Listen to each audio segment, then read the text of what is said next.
Hello বন্ধুরা, প্রিয়া ইপসা কিচেনে তোমাদের সবাইকে স্বাগত। আজকে তোমাদের সাথে শেয়ার করলাম চিলি সোয়াবিন। একবার এভাবে বানিয়ে খেয়ে দেখো, দারুণ খেতে লাগে। ঘরে থাকা কিছু উপকরণ দিয়ে খুব অল্প সময়ের মধ্যে এটা হয়ে যায়।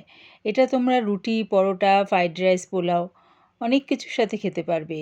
রেসিপিটা ভালো লাগলে প্লিজ আমার চ্যানেলটিকে লাইক করে দিও। তবে দেখে নাও আমি এটা কেমনভাবে তৈরি করি। চিলি সোয়াবিন করার জন্যে প্রথমে সোয়াবিনগুলোকে আমি জলের মধ্যে দিয়ে একটু ভাপিয়ে নেব। একটা পাত্রের মধ্যে জল বসিয়ে দিয়েছিলাম, জলটা যখন ফুটে গেল তখন সোয়াবিনগুলো দিয়ে দিলাম। একটু নাড়িয়ে চাড়িয়ে গ্যাসটাকে অফ করে দিয়ে 5 মিনিটের জন্য গরম জলের মধ্যে ভাপিয়ে নিলাম। জলটা যখন ঠান্ডা হয়ে গেল তারপরে দেখো সোয়াবিনগুলোকে এরকম চিপে চিপে জলটা বার করে অন্য একটি পাত্রে রেখে দিচ্ছি। সোয়াবিন থেকে জলগুলো যদি এরমভাবে চিপে চিপে বার করে নাও তাহলে দেখবে সোয়াবিনের মধ্যে খুব সুন্দরভাবে গ্রেভিটা ঢুকে যাবে। সোয়াবিনের মধ্যে দিয়ে দিলাম 1.5 চামচের মতন কর্নফ্লাওয়ার, দিলাম কালারের জন্য 1/2 চামচ কাশ্মীরি লঙ্কার গুঁড়ো, দিলাম স্বাদ অনুযায়ী নুন, 2 চামচের মতন সোয়া সস, 3 চামচ দিলাম টমেটো সস, আর দিলাম 1 চামচ আদা রসুন পেস্ট। সব কিছু এবারে ভালো করে মাখিয়ে নিলাম। সোয়াবিনের সাথে সব কিছু ভালো করে মাখিয়ে নিয়ে এটা 1 থেকে 2 মিনিটের জন্য রেস্টে রেখে দিলাম। গ্যাসটাকে হাই ফ্লেমে রেখে একটা তাওয়া বসিয়ে দিয়েছি, তার মধ্যে দিয়ে দিলাম 2 চামচের মতন রিফাইন তেল। তেলটা ভালো মতন গরম হয়ে গেলে সোয়াবিনগুলো এর মধ্যে দিয়ে বেশ মুচমুচে করে ভেজে নেব। মানে সোয়াবিনগুলো বেশ একটু লাল লাল ক্রিস্পি করে ভেজে নেব। তোমরা চাইলে বেশ খানিকটা তেল দিয়ে ডুবো তেলেও তোমরা সোয়াবিনগুলো ভেজে নিতে পারো, আর না হলে আমার মতন অল্প একটু তেল দিয়ে দেখো ঠিক এরকম লাল লাল করে ভেজে নামিয়ে নিচ্ছি। তোমরা চাইলে যে কড়ার মধ্যে সোয়াবিনটা ভাজা ভাজা করেছো সেই কড়ার মধ্যেও করতে পারো। আমি আরেকটা কড়া বসিয়ে নিলাম, তার মধ্যে দিয়ে দিলাম 4 চামচের মতন রিফাইন তেল। তেলটা ভালো মতন গরম হয়ে গেলে দিয়ে দিলাম রসুন কুচি, আদা কুচি, আর দিলাম কাঁচা লঙ্কা কুচি। ঝালটা নিজেদের স্বাদ অনুযায়ী ব্যবহার করো। আমি এখানে 3টে কাঁচা লঙ্কা কুচি দিয়ে দিয়েছি। রসুনগুলো লাল হওয়া পর্যন্ত সব কিছু একসাথে ভেজে নিলাম। এবারে এর মধ্যে দিয়ে দিলাম পেঁয়াজ আর ক্যাপসিকামের টুকরো।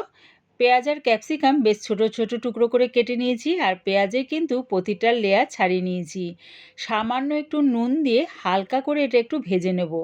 ততক্ষণে একটা পেস্ট বানিয়ে নেব।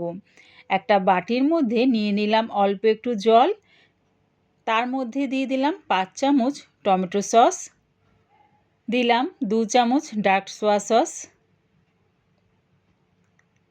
3 চামচ দিলাম চিলি সস। সব কিছু যদি এরম জলের মধ্যে আগে থেকে মিশিয়ে নাও তাহলে কিন্তু সসটা দেওয়ার সময় পুড়ে যাবে না। সব সসগুলো জলের সাথে ভালো করে মিশিয়ে নিলাম। পেঁয়াজ আর ক্যাপসিকামটা হালকা করে বেশ ভাজা হয়ে গেছে। এবারে যে সসটা আমি বানিয়ে রেখেছিলাম সেটা দিয়ে দিলাম। বাটির মধ্যে সামান্য একটু জল দিয়ে সেই জলটাও দিয়ে দিলাম। সসটাকে ভালো করে গ্যাসটাকে মিডিয়ামে রেখে কষিয়ে নিলাম। যখন দেখবে এরকম তেলটা ছেড়ে দিয়েছে তখন একটা বাটির মধ্যে 1 চামচ কর্নফ্লাওয়ার নিয়ে তার মধ্যে জল দিয়ে ভালো করে মিশিয়ে নিয়ে সেই কর্নফ্লাওয়ার জলটা দিয়ে দিলাম। কর্নফ্লাওয়ারটা দিয়ে ভালো করে সব কিছুর সাথে মিশিয়ে নিলাম। এবারে দিয়ে দিলাম 1/2 কাপের মতন জল। যে যেরকম গ্রেভি রাখবে সেই অনুযায়ী জলটা ব্যবহার করো। সোয়াবিনগুলো দিয়ে দিলাম। সোয়াবিনগুলো দিয়ে গ্রেভির সাথে ভালো করে মিশিয়ে নিয়ে এটা 2 মিনিটের জন্য ফুটিয়ে নেব। তাহলে কি হবে, গ্রেভির স্বাদ আর গন্ধ খুব সুন্দরভাবে সোয়াবিনের মধ্যে ঢুকে যাবে।